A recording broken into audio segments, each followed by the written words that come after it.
ይመጣል። እግዚአብሔር በልጁ ይጠራችኋል። እግዚአብሔር በወንጌል ይጣራል። እግዚአብሔር ቸል አይባልም። ሰማይ ለቆ መምጣቱ ያንቺን ዕዳ ለመክፈል ነው። እንዴት ኢየሱስ ይገፋል? ነውር ነው፣ ነውር ነው። የዘላለም የወሰጫ ይገፋም በጣም ነውር ነው። ዘላለም ላይ እየፈረድክ ነው። አንተ እኮ ኮንትራት ነህ። ነገ ወደ አፈር ይመልሰዋል። ታውቃለህ፣ ከሞት በኋላ ኑሮ አለ። እሳት ባህር ላንተ አልተሰራም፣ እሳት ባህር ላንቺ አልተሰራም። እግዚአብሔር ግን በልጁ የልብን በር ያንኳኳል። ኢየሱስ ይሻልሃል። ኢየሱስ ያሳርፋል። ኢየሱስ የዘላለም ሕይወት ይሰጣል። ሰማይ ለቆ መምጣቱ የኔ እናት ያንቺን ዕዳ ለመክፈል ነው። እንዴት ኢየሱስ ይገፋል? እንዴት ንጉሥ ይገፋል? እንዴት አዳኝ ይገፋል? እንዴት የሞተልሽ ይገፋል? እንዴት የሞተልህ ይቀልብሃል? እንዴት መስዋዕት የሆነልህ የፍየል የኮርማ ደም አይደለም። ኢየሱስ ለአንተ ደም አፈሰሰ። አንተ ኢየሱስ የመስቀልን ጽዋ ጠጣ። በደል ሳይኖርበት ተንጠለጠለ። ዋጋን ከፈልኩ ይላል። እኔ ከፍላለሁ ትላለህ። ምን ትከፍላለህ? አልቻልክም እኮ አይደል እንዴ? እና ካልቻልክ የቻላላ እኔ ከፍዬልሃለሁ ይላል። እኔ ሕይወት ልስጥህ ይልሃል። እኔ ነፃ ላውጣ ይልሃል።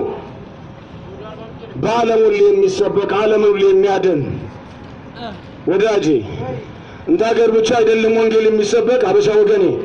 ነጭ በለኝ ጥቁር በለኝ የተማረ ያልተማረ የሰው ዘርን ሁሉ ወክሎ የሞተ ግን ለተቀበሉት ምርጫ የሰጠ እግዚአብሔር ምርጫ ነው ሕይወት፣ ምርጫ ነው መንገድ። የመረጥከውን ትሄዳለህ። ኢየሱስ ከሌለበት ግን መዳረሻ ከንቱ ነው። የለም ሌላ ዳኝ የለም። የታላቅ መጽሐፍ የሚነግረን ነቢያት መዝሙራት የመሰከሩለት ሐዋርያት ተርከውለት የሄዱ ሌላ ዳኝ የለም። የኔ ወዳጅ የጅምላ ጉዞ ስለሌለ ምርጫ ያንተ ይሆናል። ልብ ላይ ያስቀመጥካቸው እነማን ናቸው? ግድ የለም ኢየሱስ ይበቃል። ቀነስ ቀነስ አድርጋቸው። ሰው በልቡ አምኖ ይጸድቃል፣ በአፉ መስክሮ ይድናልና። ልብህን ለኢየሱስ ስጥ። ነፃ የሚያወጣ የሞተልህ ሰማያትን ለቆ የመጣ በዚህ መጨረሻ ዘመን በወንጌል እግዚአብሔር የሰውን ዘር እግዚአብሔር ይጠራሃል። ትንሿ እውቀት ትልቅ አትሁንብህ። አፈር ለሆንከው ላንተን የሞተልህ ኢየሱስ አይገፋም። አንተ ይገፋለው። ኢየሱስ ያድናል ሲባል ትበሳጫለህ። ምን ያናድዳል? አሜን ነው እንጂ አንተ ሰማይ ለቆ የመጣው ተረት ተረት ሊጫወት አይደለም።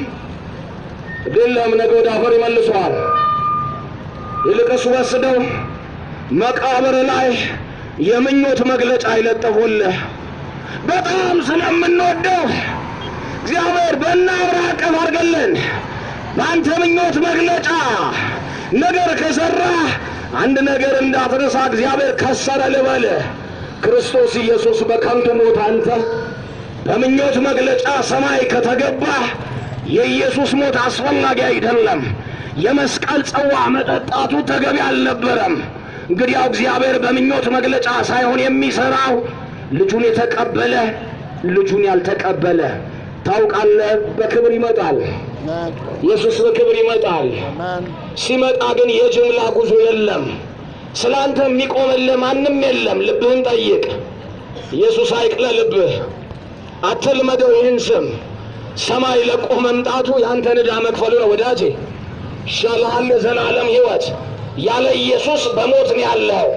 ለዚህ ነው እኔ አለ ሕይወት ሰጣችኋለሁ አለ እና መብላት መጠጣትህ፣ መውለድ መዋለድህ ሕይወት እንዳይመስልህ። ማንም የወደቀ ሰው የሚኖረው የኑሮ አይነት ነው። ሕይወት የሚጀምረው ከሰጪው ነው። እሱ ማንም አይደለም፣ የእግዚአብሔር ልጅ ክርስቶስ ኢየሱስ ነው።